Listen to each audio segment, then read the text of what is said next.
Yaba mu nyina mache emma kwa ba biemfa emra bedwam dwumadie so on Adom TV. Yeah, live on all our social media platforms. Facebook Adom TV and Adom TV Extra. YouTube Adom TV. Yes, share the link, share the page. Mo bia etiminya bi. Ehwebedi dia kwasi esi abedwam so area. So this another day, the second day of January 2025. To why you say afeni ewremu a enene da etoso mienu. Ni opeso ye bia no ye ntem because ebre eni nipa afa. Send na make say every resolution bia na ya make say kwa so dem ne ko make ye say ye tena yanka say pub ne make ye say tena ye fie ye hwemu ene take that decision for 2025 no ebre kwa na ekwa na sa. So out of the about 365 days no ye yimu 2, so we are left 363.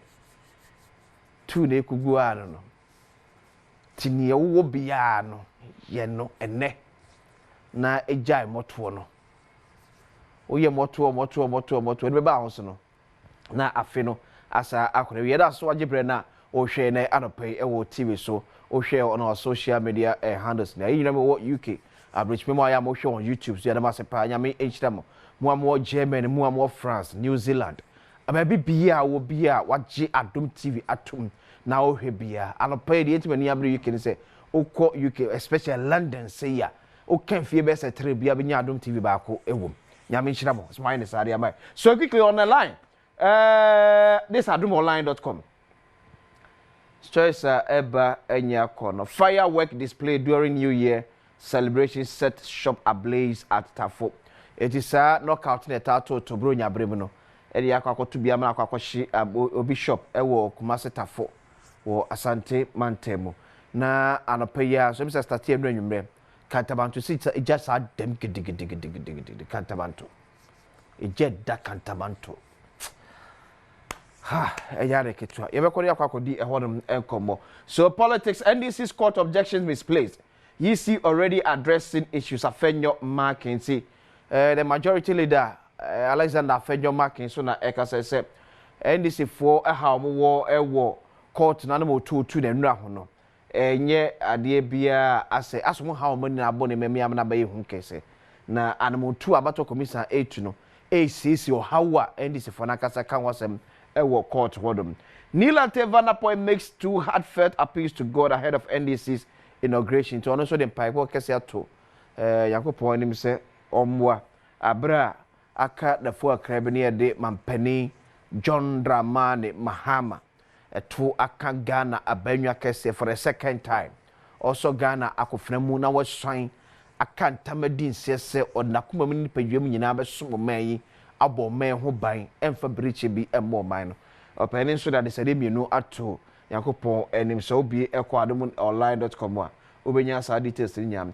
President-elect Mahama pledges economic revival in 2025 New Year message.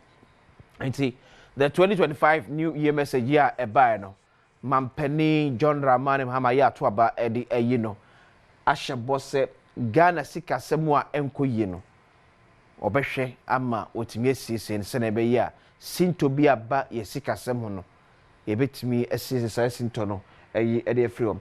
Ghana football is in a transition period. Black Galaxy's coach Mas Ididi Ramani. And you see yeah, football no. Okay. Your faces be a football no. It goes. We are check since 1982 there. I mean faces go yeah, you sent me ka sa face. So Didi Dramani on the head coach at the Emma Black Galaxies. Era dia to just say your football no ko how any amani bina eye abrabomu enhye enti ye coach so yer me no ye betimi ss. So the big news here become once on Kantamanto fire outbreak enti hwe o TV ni so ejabrana ato Kantamanto e free enura anwumre anapad manya ne tie se Ghana National Fire Service akodru wodom no afi wo say hwehwe ofide no ebiem na wasa dundum ekumankuma na eka aye ne sere be ya entretre enfanko the other shop. So you get here amanfo ana omo wo hobby abra eja no etomu ni omu hu ye ena omo de to adom kase enim. When it happened, I was just sleeping, me and my brother. So a lady came. A lady came. It's a warehouse. So we sleep there. So a lady came and she was tapping on my door. She's tapping harder. So I woke up and I said, "What is happening?" And she said, "I should come out. I should leave there. Everywhere is burning." So as I got out, I realized everywhere was burning already. Then I came here. I came to where the train loads. So I realized that that place on that evening, all that place from that coast all along is a ghetto. Also, when they smoke, they used to make fire there, they cook there, and after them, behind them, there are so many clothes there. So the fire that they are doing, the fire, it will easily get flammable with the clothes. It can explode. Or how do I say this? It can catch fire. So that area, the government needs to do something about it. All that place alone is ghetto. They've been smoking, they've been cooking, they've been doing a lot. Yes, it's burning. And I think yes, I think I'm fully percent sure that is where it started from. Because you see, the fire is generating from this area, is going inside. So it started, when I came here 11 o'clock. So all this place was in fire. So when I woke up, this place is burning. And if everybody is saying it in the railway, everybody they do suspicious. All their movement was suspicious. So by that time that you came here, what service people around? No, the fire wasn't out. I came here 11 o'clock, and I woke up around 1:30. 1:30. Yeah, 1:30. Yeah, the fire they are already doing their job already. But we shouldn't blame the fire service because it's not something easy. Because when you call them, it will take time before they come, and the fire has gotten to somewhere before they come and proceed with their job. So we shouldn't blame the fire service for that. What's your name? I'm called UC. Boss, you are the one you take any papa for theatre. Sorry, you're any Jana to inside war. Only a dear mechanic, say, dear 20, a dear mechanic, a boot to Nipamu and over there. Only a daddy to inside war. If the fire service one do have a come and son about it, Janyasin, baby. One by on the color base, one Namasa, who do any Jana start there. She be from Kukono na akwashi ho nyina we kraka krab na do this point abro san ho no mo wan ha ho nyina ko betimi ahye this point abro san no ho nyina betimi ahye enti asra omo waye egwofo eni ska ko fa ne mama ni nyina bosu ano nyina ni nyina ahye esra mo waye na de ko we tiase se de da ne ya ni nyina ahye me da inside wo be da ne start here no me down no before me say e job ya to ya he na ke se dan start here be e na me ni nyane nkofo ti ni nyane o me na de jane so ya be e deba if you twene ma ni bi ya de e be bu abonti di ye won se fire service for na ba ni enu so be dum na de ama o ma onum na ma ndi o mo de explain na no so bi gira ho e ne jane sheba sa na o mi gira no mu we daro e ne jane sheba cars bear 5 abis will be anko inside one year that's one a horse you only know sa o ma anya the great play woman have done here the idea of ball if dia you do na ya mel crowd but ball no ide why a friend crowd the power that is a there a ball no so ntie butu bi say enti bag no bo ma ti ne butu bi ne dia me kai there enam inside one year nya ne ko o mu nyina obi apie do ya there. Okay, nti we amanfo bia wani ehunu ne ekoso wa breja ne hyase enura enwumre ewo Kantamanto edwa kese nim edwerefo ahwere ne ma pa mo e wada videos bi e be show di achiro mo say edwerefo ahwere ne ma pa beginning of the year na se sa kabo say na edi wani mu a so ikriyanko na yentie ensem so a member of the Ghana National Fire Service, Omu PR Timura Alex Nate, and the two Jabra Adom Cassie and the Chichen Como. It's Kantamanto. The unfortunate thing for us is say you need intelligence system here that and say yeah, exacto baby. If you have a phone and fire service say exacto baby, yeah, nearby. Now, you do my tutu from you. Look, it's not going to work out. You're say, about the Fegano, a shall say check a cancer, or more frame. Into almost frame be doing it. It's in Macola, within 5 minutes I from buy. But the problem is say now because of combustible materials in Tadia and now in comfort they as my can comfort gas cylinders are usual market. You do now po put your lives at risk even as you are fighting a fire. Now hydrants are new and hydrants and comfort he said the aside saying and comfort any year and high into the behavior of the people here to protect the fire hydrants because we look at say ejano yetini bi anwas ya yesu sa nesi akọ farisco ne ba ko efensi kan ni choose akọ ko efensi na ejano asama ni ni subi we look at say this was 13 fire tenders almost all the fire tenders in Accra including Flagstaff House are here it means says yamin pengu say ejano for to baby and I say that Flagstaff House is here. I'm wondering how we fight it. That's how blunt I can put it. And this is also exposing the fact that in here resources. Because look, I say you can want much more fire tenders, and as a working hydrants here, we wouldn't be able because as now 13 fire tenders, which is a very serious situation. You know, we are working very hard. You're both telling me say my ejano and spreading don't see. Your buy is not bank no. You will say homogeneous so. Bank is a very important installation. Bank will sell diesel tank which here diesel egu generator ni now confirm say say you buy na bank because you say see the heat na ba no explode oka tank now there will be an explosion and there will be a much devastating effect over here than everything it is sabi wow e be original in charge so we say fire service for mission giant ejuma because e ba mo amuti na ba e janu ngi na enko e ba na identify threat ni e ba mo de obi be ka say aye na ebi so egu edaya ejan toye aba eja esi because you say jano other ones that's in there said ashi unfortunately ashi okay so where here and come a Alex Nat a member of the Ghana National Fire Service PR team NAAD and Rabra ejano eto so the yen kone said a situation at America 7 years Williams e wo Kantamanto CCM no e ka say in siabako de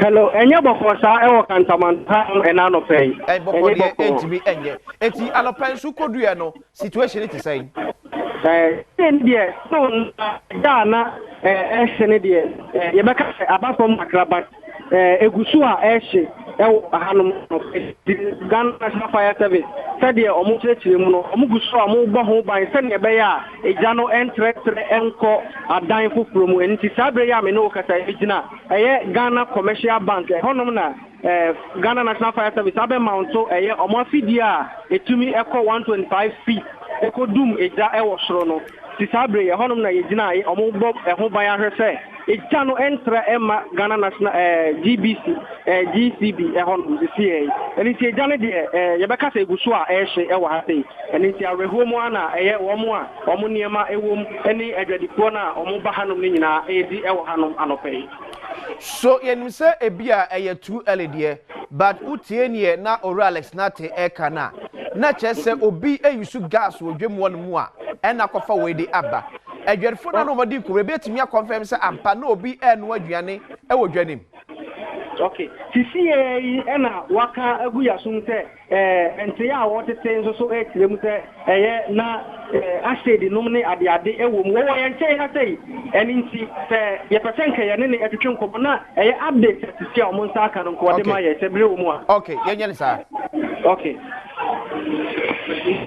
baji Alex Nate amuna ni mu chiefo ya je so ada asaro pani adwuma pa so amoye edeboa o my Ghana so Alex ye hwe motimi a confirm at the clock of us eja she bai you go to them JD go to your machine ni aye pitini say in your when back ask him say eno na inkofo a mu diga wa ha ka say ebetime reason say bia ni papa ni fodi na say ichi na wa shida happen ja too but enya information ebetime estimate say ampa ananya ampa and to say be issue no ade a almost suspect asking but ebe issue mu ni say ampa say no ananya no so ye bi ka no di nkobo enu na wo ka say mi say 13 fire tenders ene ye ka say egu Kantamanto ejahye no etise nti ya soa enkran fire tenders ni akogu Kantamanto yi but now let me straight na anopa na enu anwere no di nkobo na wo kidi ka ka kire say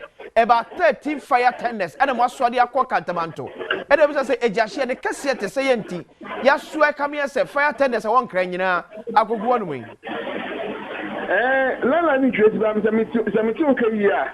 I'm fine the 13 fire tenders now, with the exception of Anya fire tender, all other fire tenders, Medina, University of Ghana, Flagstaff House, Parliament,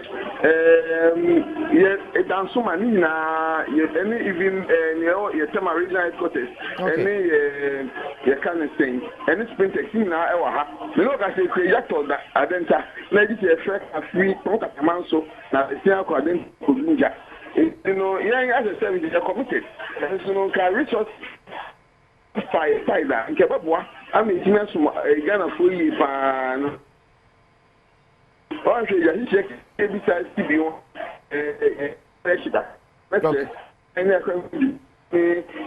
Individuals cry or which me a boy. It's more multi. Okay, so obedi bwarianti ase ene obia ne niema wo Kantamanto yes eja aton wo hwe nim sem free sabre kozi brebei ene je betimi abra no ase kra you should get the impact from 120 you should chief officer wa operations officer in pay for now me look at the officer ba ko and saying now, no, yeah, you saw it, Jimana, Pipe, Modern was say, a bit young, a bit young, by before the close of day today. In case in the jump it again, but a modern boy may sure say,